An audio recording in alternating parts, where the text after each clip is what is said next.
Recently, reports came out about a black community leader who was gunned down and murdered by a police officer. Videos have now surfaced of exactly what went down. And I'm going to tell you, man, this dude clearly had some kind of psychotic break, and it is sad. But the dude attacked a cop, and the cop did everything in his power not to escalate the situation. The dude then stole the police cruiser and was chased off. The police pursued him, and he got out. He escalated the situation. So we actually have video now of how this all went down that I think we should watch, because but it's not graphic or anything like that. It just shows this dude fighting with the cop. And the reason why I want to show this video is because the narrative is often that cops go way beyond the degree of force that they should. And right now we got a handful of stories. We've got the Carmelo Anthony, Austin Metcalf story. We have, of course, consistently in the news, the issue pertaining to the Ahmaud Arbery case, which people bring up quite a bit. And this Friday, we're having a debate on the culture war about self-defense, law enforcement, use of force, etc.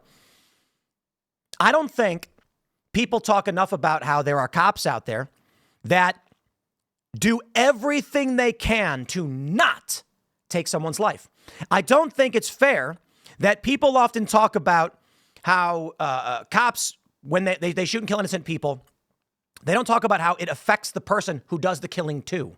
And don't get me wrong, man, somebody dying sucks. And it's certainly 100 times worse to die than to be the one shooting. But these cops don't want to kill people. There was another viral video recently where they were pursuing a guy. The guy drew on the cops.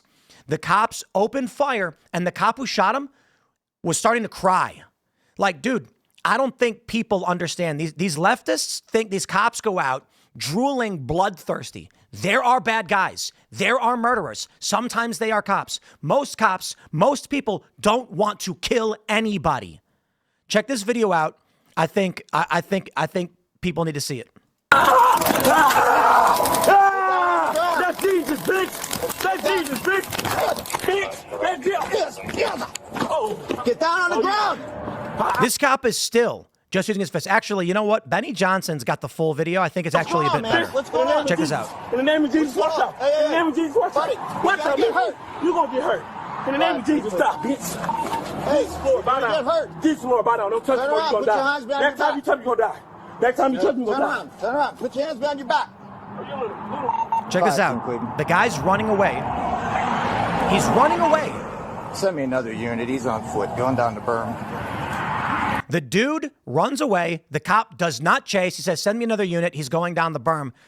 The community leader, for which he actually was, turns around and just charges straight at the cop. Look at this. Hey, you gotta go down. You ain't That's Jesus, bitch! That's Jesus, bitch! Bitch! That's Jesus! Oh. Get down on the ground. The cop is still not escalating force. He escalated to an impact weapon, the taser, when the guy charged full speed at him. The dude was unfazed. Sometimes tasers don't hit. And the guy starts attacking him. Jesus! Jesus!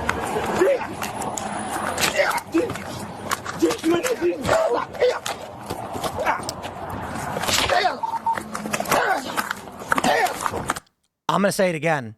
This guy's been wailing on the cop, and the cop still is not escalating force beyond just blocking and defending himself. Okay,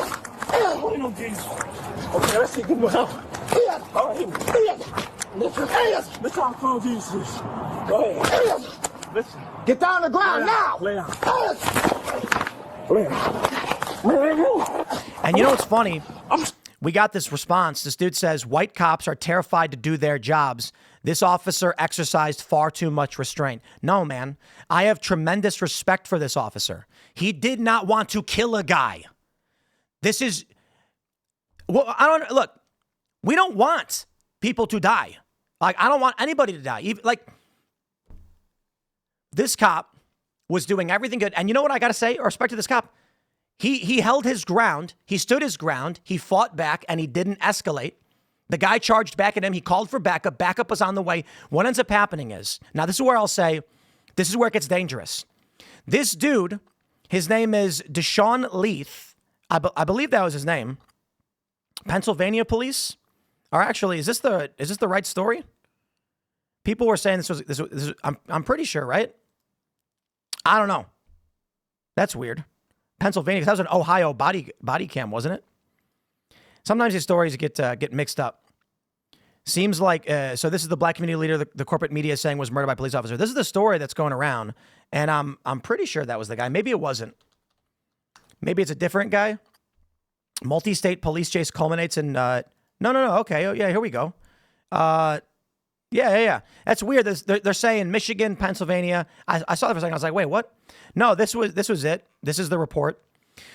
Police video showing Ohio troopers' initial encounter with a Michigan man who investigators say stole a cruiser, crashed, and was shot by troopers in Pennsylvania. Okay, there we go. He was chased into PA. That makes sense.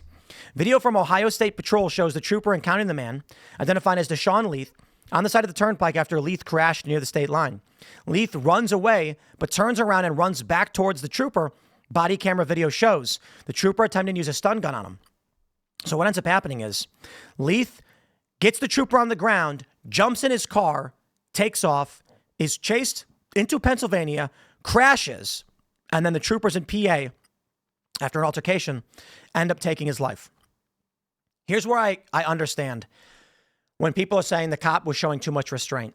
Letting that dude steal a cruiser is extremely dangerous. Extremely dangerous. Then let me tell you the reality of the situation. Far too often, these are the stories that actually happen. Police officer encounters a person, escalates threats of violence against them, and the cops stand their ground, but don't escalate. There's one video, 2 cops are trying to arrest a guy, and they're being real nice, and the guy draws and shoots them both. These things happen. The only thing we actually ever get, though, in the media is that a community organizer was gunned down by police and things like this. Or they'll say a man suffering from a mental health episode was killed by cops. And they don't show you the video. They don't show you that the dude charged on the cop, screaming at him, and the cop did not chase after him when the dude went off running. He didn't pursue. He didn't attack. The guy attacked him. Here's where it gets worse. Platforms like YouTube censor and algorithmically limit videos like this. And so the only narrative you ever get is that bad cop does bad thing to innocent person. So they did these man on the street interviews. There was one where they went to Venice in California, and they asked a bunch of young men and women, how many innocent black people were shot and killed by police do you think in the past year? And they were saying 10,000, 5,000. The number was 9. You have something like 300 million police interactions every year. And there is a relatively microscopic amount of negative police interactions. I mean, like where a cop kills a person. Typically, people get upset they got pulled over. I've had bad interactions with cops. I have been falsely given 2 tickets. It resulted in my license being suspended. And then I got pulled over without cause. And then I got charged with driving on a suspended license. I got people being like, don't blame the cops that you committed the crime. BS. They didn't even send me a notice my license was suspended. And the 2 tickets that I got that suspended it, those were wrongful tickets. I was not speeding. But I'm poor. I can't afford to take off work to go to court. So I paid the fine, and I didn't realize that meant I was pleading guilty. And if you get 2 tickets, both were BS. If you get 2 tickets, they suspend your license. And I went to visit my sister as her husband was in Iraq. And when I came back, they pulled me over. I broke no laws, but I got pulled over anyway. And then they arrested me for driving on a suspended license, which I was like, I just got back from Colorado, man. I don't know what's going on. How is that serving justice? But I get it. Interactions like that suck. But nobody got hurt. Nobody died. And that's a system. That is a problem of the system, not a problem of any individual officers. Well, to be fair, the cops who gave me the fake tickets, those were scumbags. And that is a problem. But it's not something that reaches national news level. It's something that you figure out in court. And it is a problem for young men like me who I had cops try to plant weed in my car once. So I can certainly say I've had bad interactions.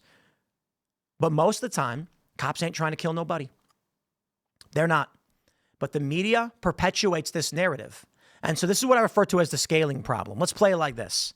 300 million interactions with police, of which Only 9 in that year resulted in the death of unarmed black men. Now, innocent is a different question. 9. We're talking like millionths of a percentage point. That is a tremendously epic failure rate. Like, that is microscopic. Microscopic. But see, the problem is 9 people die.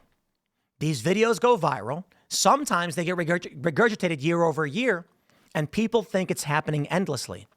The scaling problem is, as volume increases, tolerance for error decreases.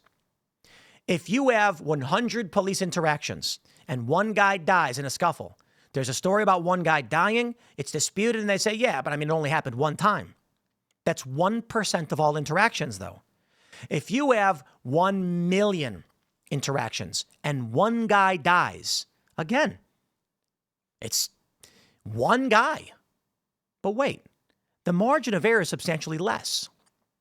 Now, what would happen if you had 10,000 people die in 1 million interactions? Now people are saying, whoa, how did 10,000 people get killed?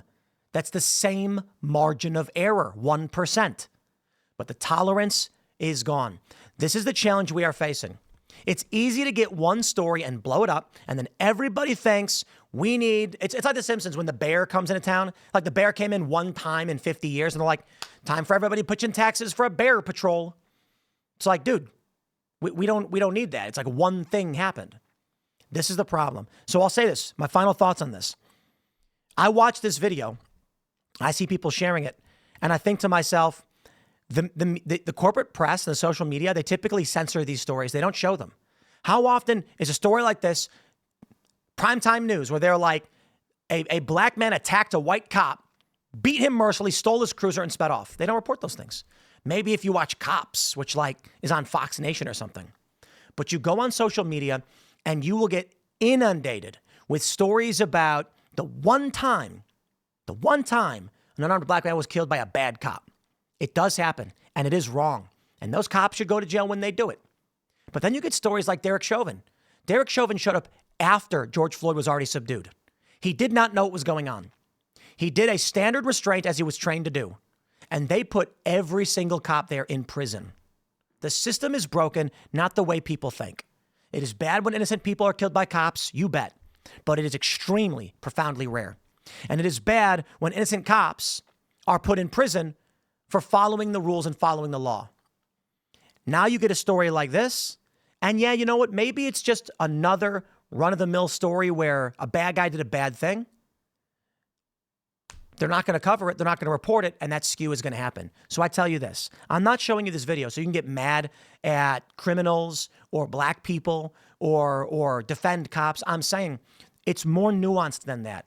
There are bad people who sometimes do bad things. You don't condemn an entire group of people because bad people sometimes do bad things. We get it. I'm going to leave it there. Stay tuned, my friends. We got more segments coming up. And follow me on X and Instagram at Timcast, and we'll see y'all there.